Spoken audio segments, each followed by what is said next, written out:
Katie is going to tell us a little bit about the ICC and cleanups in general, and then we're just going to open it up and discuss until everybody has to go, or okay. We'll say 4:15.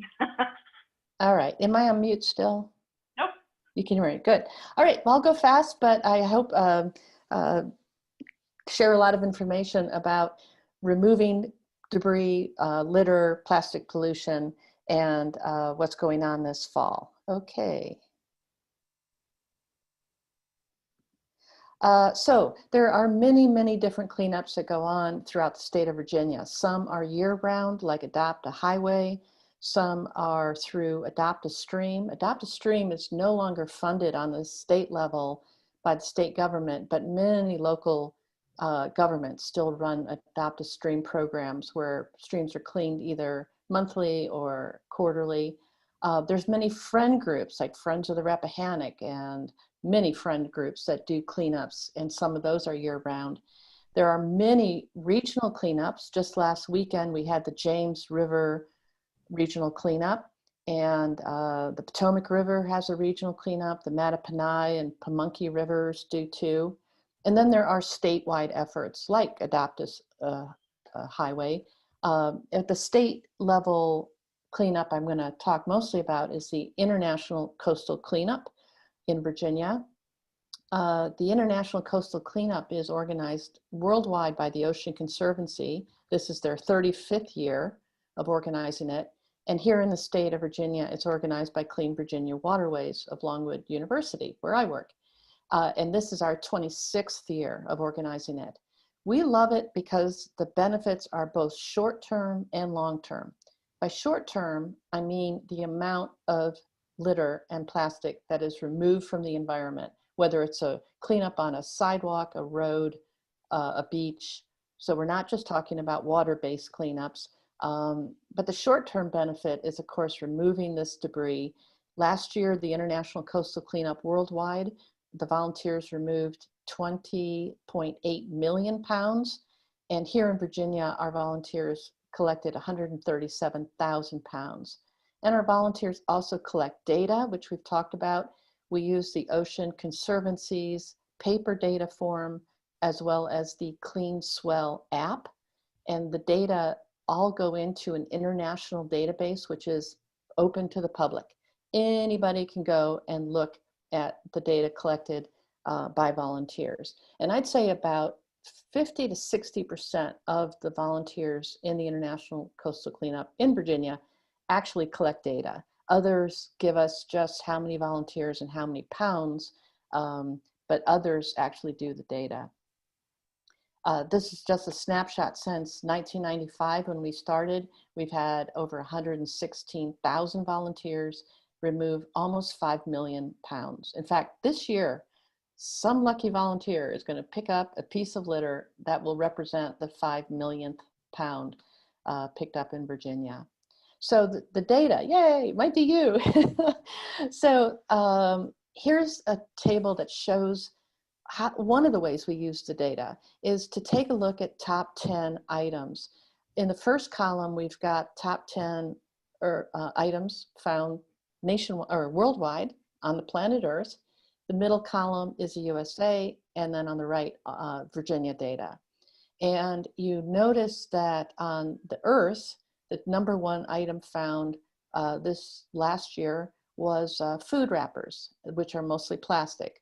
And this was the first time in 34 years that cigarette butts were not on the #1 slot internationally, worldwide. But you see cigarette butts are still #1 in the US and in Virginia. And just looking at the Virginia list, you see almost that entire top 10 list is made up of waste from what we eat and what we drink. It's almost all single-use packaging for food and beverage. If we could eliminate mismanagement of those items, the top 10 lists would look very, very different. But you'll also notice that the items on all 3 of these lists are very similar. They might be in different ranked order, there's slight differences, but basically this is about what we smoke and what we eat and what we drink. You might have also seen recently some media coverage about the fact that plastic food packaging now surpassed cigarette butts. And that's another important thing about cleanups, is raising awareness through the media. And it's also very educational. I don't know anyone who's participated in a cleanup who hasn't asked questions, like those of you in the Valley. I'm going to call you guys the Valley Boys. You've talked about where are the tires coming from that you're finding, and what can be done about that? What are the sources? There are schools that use cleanups as part of their discussions on watersheds and how watersheds function and how things move through a watershed. There's also ways to use the data to look at local concerns, local issues. Here are two pictures taken of children's beach toys left on beaches in Virginia. And so this is a local issue for those beaches. And these issues that are identified by the data can then lead to solutions. Some communities have these take a toy, leave a toy boxes to get these plastic toys off the beach. We were going to implement this in Virginia Beach this summer, but then COVID happened. So hopefully we'll do that in the future. Other trends that we have noticed over the years because of the data collected by volunteers. In the early days of the cleanups, volunteers were finding lots of glass bottles, metal cans, paper bags, and other items similar to that, but they have been increasingly replaced by plastic alternatives. So if you look at the data since 30 years ago, you see this shift towards more single-use plastics. Other ways that we use the data, as was mentioned earlier, the Virginia Marine Debris Reduction Plan was informed in great part by data collected by volunteers. It helped determine what the priorities were going to be for that plan. The data are also used with policies. For example, because of data collected by volunteers, every state park in Virginia has a policy against balloons, helium-filled balloons, and also sky lanterns. That was not a specific policy before, but again, data informed that. And then laws. Every year we get lots of correspondence from legislators and their staff wanting data. They want the hard numbers in order to understand how to craft legal solutions to some of these plastic pollution problems.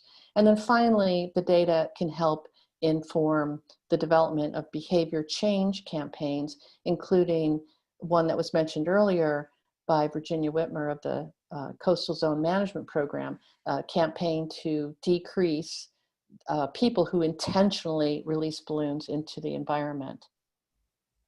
So cleanups this fall are going to be looking different. As already has been mentioned, smaller cleanups in order to have social distancing. For example, Saturday, I led a cleanup in Richmond that usually has about 80 or so volunteers. But this year we had 48 volunteers. We timed them to arrive at different times, so we didn't have all of them at the registration desk at the same time. And then we staggered their end time. And then we sent them geographically in different areas so that we could maintain social distancing. We also had, of course, gloves, hand sanitizer, pickup grabber tools, which also help. So that's one way that the cleanups are different this year.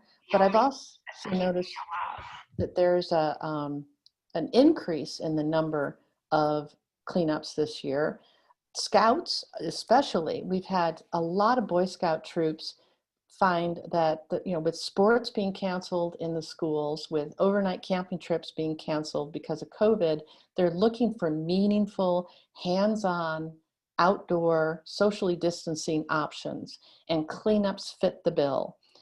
We've also had a lot more homeowner associations doing cleanups as well as families. So it's kind of a do-it-yourself cleanup this year. People can download a data card or use the smartphone app to collect data.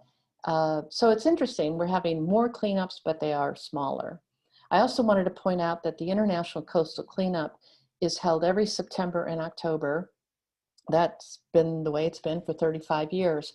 But this year, Project Clean Stream, which is a program of the Alliance for the Chesapeake Bay, they used to be, they're always in the spring, but they moved this year to the fall because of COVID. And now they're working very closely with Clean Virginia Waterways so that we can work together to increase cleanups throughout the Chesapeake Bay portion of Virginia. Also, the Great American Cleanup, which is organized throughout the US by Clean or Keep America Beautiful, they also shifted to the fall, and their window of cleanups is right now. So we've got a lot of options right now for people to get engaged. I also wanted to point out that this year, the data card for the International Coastal Cleanup has added PPEs. You see circled there, gloves and masks. So while we haven't had PPEs on in the past, it will help us get a grip on how big this issue is of people disposing of PPEs like in parking lots and such. And as far as getting the youth involved, as I mentioned with the Boy Scouts, I find this an interesting statistic. A poll of young Americans recently found that 71% of young Americans are more concerned about the environment than they are the economy. And I love the fact that 47% won't even date somebody, who won't recycle. So I think that there's a lot of passion out there. And one of the great things about cleanups is that it's an effective way for everybody, but even youth who may not be able to drive, but they can go outside and pick up litter. So it's an effective way for them to make an immediate and tangible difference for their own environment. So that's just a real brief look at what some of the things we're doing. But the big takeaway this year is we still need to do the cleanups.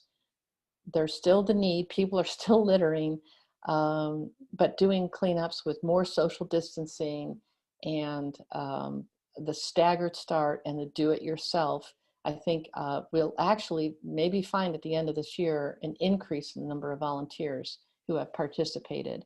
To learn more about this year's cleanups, you can go to longwood.edu/cleanva.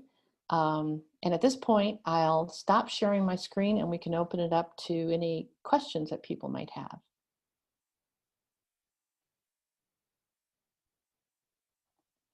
Any thoughts or questions or anything that you did differently with your cleanups this year so far? I have a quick question about how to track the number of bags. And this might be something that you were talking about earlier of it being a larger discussion, but I saw that you, in the presentation, that you track by the number of pounds. And how do you really quantify that? Because that's been something we've been struggling with. There's just so many different ways to calculate the pounds of bags. And you can't really get a true estimate unless you're putting it on a scale. Right. So how do you get your best guesstimate? Yeah, and that's what it is a best guesstimate. Yeah, this has been an issue. Like sometimes we find volunteers, especially younger ones, will put about 8 pounds worth of debris in a bag. And if they're plastic bottles, that bag can actually get pretty full at 8 pounds because the volume of the plastic bottles is so large. And then they say, oh, we filled 70 bags, when in fact half the bags are half empty. And so we prefer the weight estimate as opposed to the bags. Some cleanups, though, only ask for how many bags were filled. It's a tricky, tricky number. We've also measured the weight of hundreds of bags, and we've discovered that most bags weigh somewhere between 13 and 15 pounds when volunteers stop wanting to carry them. So when we are told by volunteers, oh, we've filled 50 bags, and if they don't give us a weight, the best we can do is guesstimate, take that 50 bags and multiply it by about 14 pounds just to get an estimate. And actually, this is a big issue with CleanSwell, the online app for smartphones for Motion Conservancy, is there are fewer items on the CleanSwell app. There were 19 and they just added a few, but it's not as robust as the data sheet, which has more items on it. And the CleanSwell app automatically estimates the weight based on what people typed in. So I found 100 cigarette butts and 4 bottles and 17 bottle caps that are plastic. And the CleanSwell app will say, all that adds up to 2 pounds. But what's not included on the app are things that we find that are heavy, like a bumper from a car that took 3 people to lift. That was about 90 pounds. So the CleanSwell app does, at the end, allow you to edit the weight. It will say, looks like you picked up 8 pounds worth, and you can go, oh my gosh, no, we got tires, we've got a refrigerator, we got all these things that add to the weight. But, I guess I should point out too, that the data collected by these volunteer cleanup events is considered a snapshot. It's good information, but it's not rigorously scientific. If you're going to do those kind of cleanups, there are protocols. NOAA's Marine Debris Program has a very rigorous protocol that is much more accurate because you're going to the same place with the same effort and the same distance month after month. So yeah, that is a kind of a downfall of citizen data, is it's not terribly accurate. However, I always say, if I take a snapshot of you in your living room, I can tell an awful lot about you. Fred's got a lot of books. You can tell a lot from a snapshot, but it's not the same as a thorough inventory. So I hope that helped a little bit, Emily. Hey, Katie, this is Mark. Can you hear me? Yes. Hey, I was just going to add just a little to that. We've been doing cleanups now for, more than a decade, and we have good data for all the cleanups that we've done. And we, for those that may be interested, we invested in a little scale. It's a hanging scale. It's a digital scale. It's really easy to use. It's literally $35 or $40. And all you have to do is have a tree nearby or anything that you can hang it from. And we actually weigh everything. So all of our data is actual weights of material, with the exception of the occasional car bumper or something like that, which we might have to estimate. But almost everything else we weigh, and it is an interesting feature to add to your cleanups if you're able to do it and if you're organizing them on a regular basis. And the other thing I would say is, people like it too. They love to come back and see, because they're all guessing how much they've got, and then you can tell them exactly what they have. And so that's kind of interesting as well. The last thing I was going to say is we are doing a cleanup this weekend, and Katie, you covered most of the things that we're going through. We actually had to get our cleanup plan approved by the city of Virginia Beach because we were doing, quote, a group cleanup.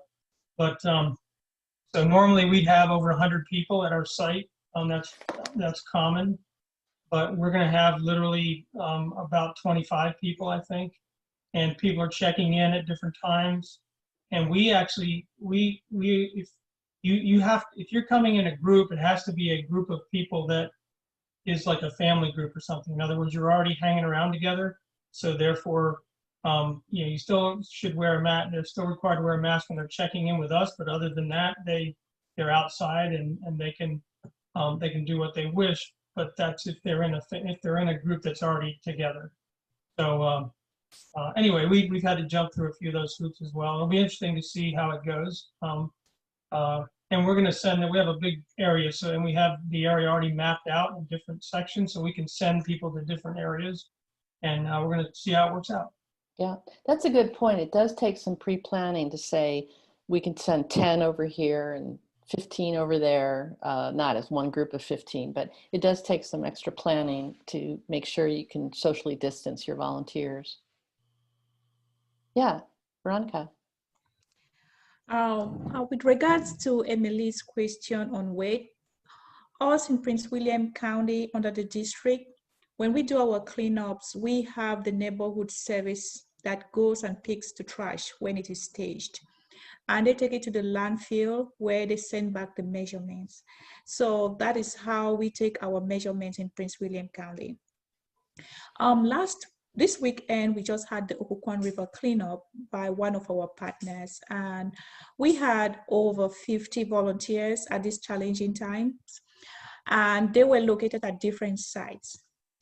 And more as we are trying to get real plastic data, I had to initiate plastic data recording this time, but I left it a little bit open to volunteers who are willing to collect the data, because most often you find people who like to go out and just collect trash, but they don't have the time to record any data. And what I realized was that even though I had some volunteers who willingly said they were going to collect the plastic data, they ended up not doing that. And what they told me was that it was a little bit challenging for them to collect the data while picking up the trash. So my question, what I would like to learn from all those who've been collecting data, like plastic data, especially when they are on water, how do you go about that so I can help my volunteer? You know, one of the things, and we run into this too, lots of volunteers love the data collection. Some of them think it just slows them down. So convincing them that there's a long-term benefit to the data usually helps a lot of people understand, why are we doing this? But lately what we've done is we'll send out like 2 people to walk the entire area and do nothing but data collection. They don't pick up a thing. They're just walking and collecting data of the area that's about to be cleaned. And then everyone else can clean as quickly as they want to.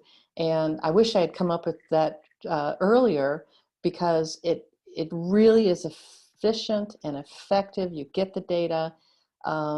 The other way that we've always recommended is that you work in groups of 4, 3 people picking up the data, calling it out to one person. But that means 1/4 of your volunteers is not picking up litter. So at any rate, that we have found that to be really effective. And Fred, you wanted to add something? Yeah, I just was going to share, because we were novices at all this at the beginning, but we got, like I said, that AGU Tech's scientist who came. He's done cleanups all over the world. He's a rock star when it comes to trash. So he worked with us early on, and I would just second what you were just sharing. What we learned very quickly is that it was best to have certain people designated just to collect data. And I saw one of the pictures you shared where someone had a clipboard. We literally did the same. So we had our single data sheet. We kept our data sheet to 1 page, and I've got a copy of the one that he suggested we use. And then we had people designated to do that, and then each of the data collectors went around with the various groups, and so that works out well even during COVID distancing. You just make sure you have at least 1 data collector for each group, and then we get back at the end and then just tally up the sheets as sort of a separate activity. And it was all done. The data collection was done at the same time that the cleanup was done, and so everybody got to celebrate at the end together, and it was a good thing. So I just second all that you just said. Thanks for sharing. Yes, Dave. I wanted to weigh in here a little bit, and I guess first of all I have to confess my sins, but we have been collecting, doing this trash cleanup for 10 years, and we have yet to record any data. Okay, so that's my confessional. Mm-hmm. But my defense is that I'd rather clean up a ton of trash undocumented than 200 pounds of trash and have it all categorized. So that having been said, we've worked with, well, starting last year, we had a dialogue with Fred and Shenandoah Green about doing just that, about getting somebody to go with us and help categorize the trash that we're picking up. This year is not a good year because of the virus. So we opted not to do it this year. But my point is this, you have nice data there, but I question the accuracy, because how many more groups are there like ours who go out and collect trash that you don't know about. So I mean, Yeah, fair enough. and it's not to disparage what you're doing. Not meant to say that. I'm just saying that you're probably vastly underreporting what is actually being collected. Yeah, And that's all I'll say on that. agree. Yeah, I totally agree. And as I mentioned earlier, we estimate 50 to 60% of our volunteer groups do collect data, which means right there, the International Coastal Cleanup is represented, is missing a good 40 or 50%. But I think in aggregate, given the large quantity of data we're getting, we can see trends and we can see local issues, which is a big part of what we're after. Yeah, any other thoughts or comments? It sounds like we need to probably have more discussion on the available databases, like the Clean Swell app and the website that's behind that anyone can go to, anyone in the world can go to and download data. And also the University of Georgia has an app, which is also very excellent. Yeah, Fred. Yeah, I'm sorry. I've just got another different thing to share. So after we did a few cleanups last year and then had the data, our city council at the time was very interested in the results of the whole visit by the scientists and everything we did. And we shared the data, and our data collection just locally ended up following the very charts that you showed, with cigarette butts being at the top and then the bags and all that. And interestingly enough, in part of our week with the scientists, one of the things we did was take a day-long tour of the landfill, and we discovered that they had erected big fences around all the areas where they were pounding trash into the ground, and then they move these fences around when they move the trash fill activity. And we asked them what those fences were, and they were erected specifically to collect plastic bags that are flying away during the whole landfill operation, and that costs a lot of money. And so we were able to share with our council the data that we had locally and showing that plastic bags were right up there at the top, and then link that directly to a cost that they're incurring right now, which is this extra fencing around the landfill, and how that could be mitigated by going. And so, like I said, we thought we were on the right path to do the plastic bag fee, but then we had a shift in our council. So anyway, I just wanted to share that. Yeah. Great story, thank you. Oh. Robin, I see a little hand thingy. Where did you find that? I always tell people, because I'm a grad student, I've learned all this. So if you go to reactions or participants, I think it's participants. Hold on, let me do it. Yeah, if you go to participants down at the bottom, you can raise your hand. Beside you'll see you can do yes, no, go slower. So anyways, yes, so my question is more about things that they're going to find during my cleanup, like the COVID mask. So can anybody tell me that recently had a cleanup? Did you treat those things differently? We did not.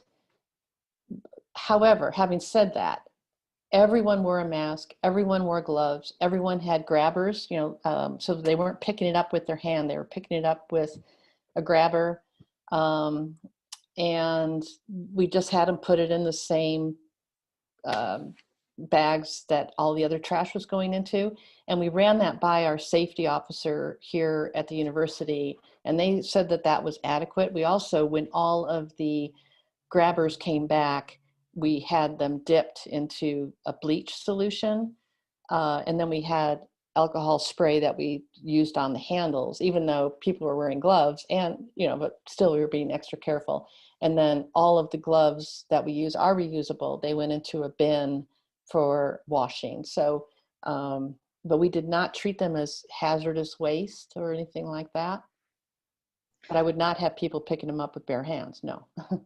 So the gloves that you use, I don't know why, but all my supplies are coming from Adopt a Spot and Keep Norfolk Beautiful. I think they're just giving me one-use gloves. Is that not in keeping with what we're trying to do? Yeah, we once gave out one-use gloves, single-use gloves, and we found they don't last very long. I mean, they're made to be on somebody's hands for a few minutes, not hours of picking up stuff, and especially, you know, if you're doing things like tires. Plus, we're basically not into single-use items. So that's why Clean Virginia Waterways shifted to reusable, washable gloves for that reason. And, you know, long-term, it might save money, but it's mostly about the right message, sending the right message. And in fact, Christina, when she does cleanups, they don't even use plastic bags to gather the trash. They use, was it from breweries or coffee shops?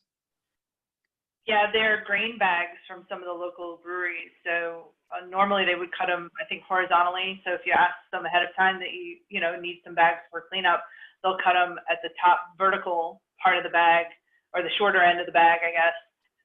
And they make great, I mean, all throughout that 4+ years of doing marine debris surveys, we probably went through a dozen of those bags. And, you know, they just last a really long time, and they're super strong. And what you can do if you are going to have, you know, pickup, or obviously sooner or later it all has to come together for disposal, then you can use the single-use plastic bags and really fill them up as far as you can fill them. Yeah. So you don't have all these like quarter-filled bags that are just going to waste. Right. And something else that we've shifted to lately are 2-gallon buckets, blue buckets, just 2 gallons, 5 gallons too big and too heavy. And it's the same idea, is you'll send out your volunteers, they get their little bucket full or half full, and then they empty it into a trash bag so that the trash bags are full. The little buckets are also great for little kids, because, you know, if you get some 7 and 8-year-olds dragging a big old 30-gallon trash bag, it's going to snag on everything and or get torn open. So the buckets are great for cleanups. Maybe not water-based cleanups from canoes, but along land they really work well, and they last forever because they're made out of plastic, right? But they're not single use. Christina, I might contact you since I'm planning this. Not a problem. O'Connor's has been great, and a few others in the area. So, yeah. Veronica, did you have a question too? I saw the little hand. Oh yeah, I did. What I wanted to add, oh, sorry about my background. What I wanted to add to the changes that have come with the COVID.